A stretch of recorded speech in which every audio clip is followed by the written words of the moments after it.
For 150 years, any army that faced this formation on flat ground was already dead. It was a dense, unbroken wall of 20-foot spears, an unstoppable force marching forward in perfect unison. But at the Battle of Cynoscephalae in 197 BC, the Greek phalanx met the Roman legion. The result was an absolute slaughter of the Greeks. To understand how this formation was dismantled in a matter of hours, we have to look at exactly how and why it was built in the first place. In the mid-4th century BC, Macedonia, located in northern Greece, was a fractured economic backwater. It was entirely overshadowed by the wealth and military might of its southern neighbors. That changed when Philip II took the throne. He secured the borders and leveraged Macedonia's natural resources to fund a full-time military, effectively doubling the kingdom's population and the land under his control. Philip recognized that political stability required a military force capable of deterring constant invasions. To protect his centralized state, he engineered the most lethal infantry formation the ancient world had ever seen. He built a professional corps of 9,000 men drawn directly from Macedonia's rugged, mountainous terrain. These soldiers were organized into distinct battalions based on their home regions to foster strict loyalty and cohesion. This diagram outlines the core of Philip's military innovation, the Sarissa. It was a massive 5.5-meter pike made from cornel wood, designed to be transported in halves and joined by a central metal coupling right before combat. When the soldiers packed together into a grid, usually 16 men deep, the formation became physically impenetrable from the front. The spears of the first 5 rows projected entirely past the vanguard, creating a thicket of iron points.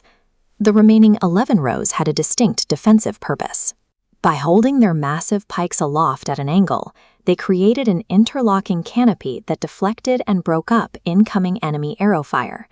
Philip used this heavily armored block to systematically conquer Thrace and then mainland Greece, doubling Macedonia's population and resource base in a matter of years. By the time of his assassination, Philip had turned a fragmented territory into a highly engineered, wealthy, and unified launching pad, equipped for an invasion of the East. In 334 BC, his son, Alexander the Great, inherited this machine and pointed it toward Asia. He was only 22 years old. He was walking into the Achaemenid Persian Empire, a massive superpower stretching from modern Turkey to India. At nearly every turn, Alexander's forces were vastly outnumbered. The Persian military relied on overwhelming volume. They deployed massive blocks of infantry levied from across their territories, supported by dense formations of archers meant to bury an advancing enemy. Alexander countered this at battles like Granicus and Gaugamela by utilizing the phalanx as part of a combined arms strategy. The phalanx acted as the anvil. It was an immovable wall that fixed the Persian infantry in place. Once the enemy was trapped against the spears, Alexander led his elite companion cavalry around the flanks to strike as the hammer. This anvil and hammer tactic shattered Persian armies on the open field. Yet securing such an expansive territory permanently required mechanisms stronger than military force alone. Alexander's approach to governance was heavily influenced by his education. For 3 years in his youth, he had been tutored by the philosopher Aristotle. As he pushed eastward, Alexander systematically founded Greek-style cities deep within the interior of his newly conquered lands. These settlements serve as hubs of cultural integration. Greek civic institutions and architecture were deliberately interwoven with established Eastern administrative practices. This vast network of cities stretched from Greece down into Egypt and all the way to the borders of India, all accomplished within a single decade. By laying this groundwork, Alexander engineered a hybrid Hellenistic civilization. Even as his political borders faded, the network of trade and civic culture he established would remain the primary centers of power in the East for centuries. This rapid expansion came to a sudden halt in June 323 BCE, when Alexander died unexpectedly within the ancient walls of Babylon. He left behind an empire spanning continents, but he failed to designate a clear heir to the throne. Without a central authority, his loyal commanders immediately turned on each other. The ensuing conflicts, known as the Wars of the Diadochi, tore the Macedonian state apart as generals scrambled to carve up the map. The single empire fractured into isolated Hellenistic territories, including the Seleucid Empire in the east and Ptolemaic Egypt, where Greek rulers adopted pharaonic customs. A political structure reliant on the momentum and charisma of one man is inherently fragile. The moment that individual falls, the state fractures. We return to the Battle of Cynoscephalae.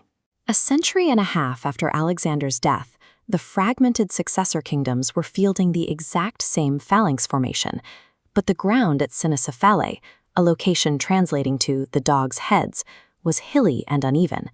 As the rigid Greek lines marched forward over the rocky terrain, the soldiers struggled to maintain their footing. Tiny gaps began to open up in the wall of pikes. The Roman legions were organized into small, independent units called maniples.